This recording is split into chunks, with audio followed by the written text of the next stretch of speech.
Ces deux bases, l'une d'entre elles serait dans cette ville martyre de Marioupol, on s'en souvient, prise par les Russes au terme d'un siège épouvantable qui avait fait plusieurs dizaines de milliers de morts. Et hier donc, devant ce même parterre de haut gradé, Sergueï Shoïgu, le ministre de la Défense russe, annonce ceci. La vie des civils s'améliore dans les territoires occupés. Les ports de Berdiansk et de Marioupol fonctionnent pleinement. Nous prévoyons d'y déployer des bases pour les navires de soutien, des services de secours d'urgence et des unités de réparation navale de la marine. Alors, voici donc où seraient situées ces deux nouvelles bases de la marine russe. Ici, donc, dans ce port de Marioupol, le deuxième d'Ukraine, rappelons-le.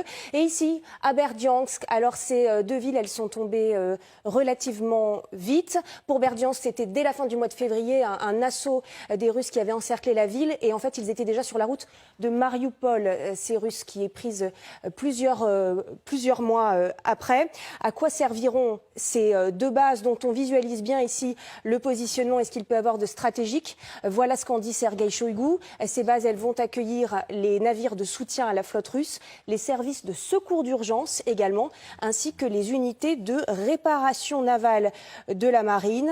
Comprendre des bases donc de soutien secondaires à sa base principale qui est elle basée ici. On la connaît bien, c'est la ville de Sébastopol sur la mer Noire. Est-ce que cette annonce est surprenante de la part du ministre de la Défense? Alors pas vraiment, puisque Marioupol, c'est bien sûr un point absolument stratégique. On vient de le voir dans le détail. Un port commercial tout d'abord, qui sert aux exportations de céréales et d'acier. Et d'ailleurs, vous l'avez peut-être entendu, Sergueï Shoïgu vient de dire dans cet extrait qu'on entendait que ces exportations étaient revenues à la normale, que le port fonctionnait à nouveau pleinement, ce dont bien sûr on peut douter. Alors en faire une base navale russe, Marioupol et aussi Berdiansk, ça semble donc presque une suite logique. Ce qu'on entend là, dans la bouche du ministre de la Défense russe, c'est en fait la réaffirmation de ce qui peut paraître pour la plus grande victoire, le plus grand gain aujourd'hui de Vladimir Poutine stratégiquement, c'est d'avoir fait, effectivement si je mets une couleur ça se verra mieux, c'est d'avoir fait de cette mer d'Azov une mer intérieure pour la Russie.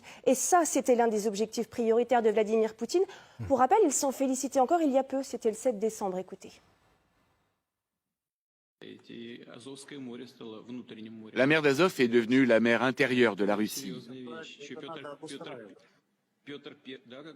C'est une chose sérieuse. Pierre le Grand s'est battu pour avoir accès à la mer d'Azov.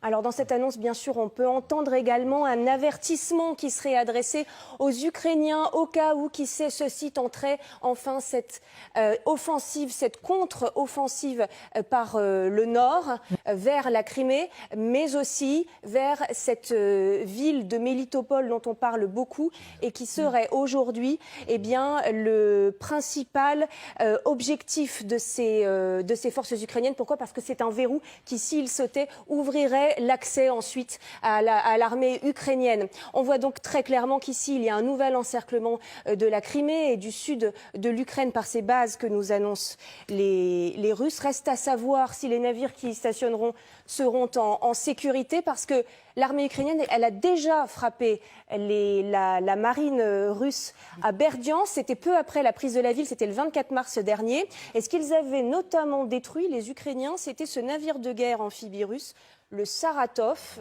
D'autres embarcations, d'autres navires avaient également été visés. Alors à l'époque, la ligne de front ukrainienne était beaucoup plus proche, mais on sait aujourd'hui qu'avec les drones, les Ukrainiens sont capables de frapper parfois à plusieurs centaines de kilomètres de leur base. Merci beaucoup pour ce superbe travail. Très court, parce qu'on est un peu pris par le temps général. Les Russes ne lâchent rien. Les Russes continuent de renforcer leur position.